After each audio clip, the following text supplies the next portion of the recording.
नमस्कार मंडळी. किती इंटरेस्टिंग अपडेट आहे. राधाकिशन दमानी म्हणजे डीमार्टचे जे मालक आहेत त्यांनी 0.1% स्टेक घेतला आहे एटर्नलमध्ये, म्हणजे झोमॅटोमध्ये, म्हणजे ब्लिंकिटमध्ये.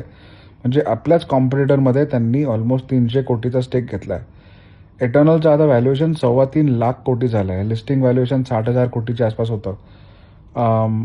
आणि काय आउट एक्झिक्यूट केलं आहे पूर्ण कॉम्पिटिशनला. तुम्ही विचार करा, number of stores, revenue per store, profitability per store, time to profitability, average delivery time, average order value, repeat rates. तुम्ही बघा, quarter on quarter Zomato is completely out executed every one in the quick space. त्यांनी list झाले, लोक विसरतात हे, पण list झाल्यानंतर 1 वर्षानंतर त्यांनी ग्रोफर्स म्हणजे ब्लिंकिटला अक्वायर केलं, मग क्विकमध्ये गेले. They were not the first ones, but they were the fastest ones to execute. आणि आजच्या डेटमध्ये ते Titan, ONGC, Bharat Electronics, Adani Ports या सगळ्या कंपनीजपेक्षा पुढे गेलेत in terms of valuation.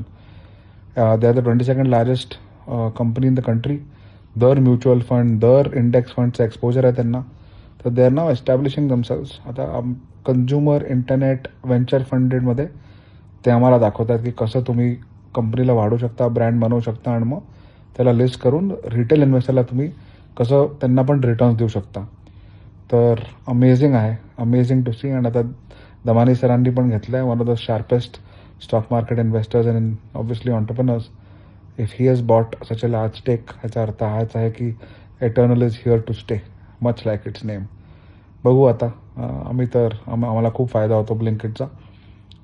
It's now almost bigger than Amazon for Bombay Shaving Company. तर आम्हाला तर खूप इच्छा आहे की ब्लिंकिट आणि एटर्नल खूप पुढे जावं आणि दीपेंदर आम्हाला रस्ता दाखवत राहावं. ओके, जय महाराष्ट्र, गुड नाईट.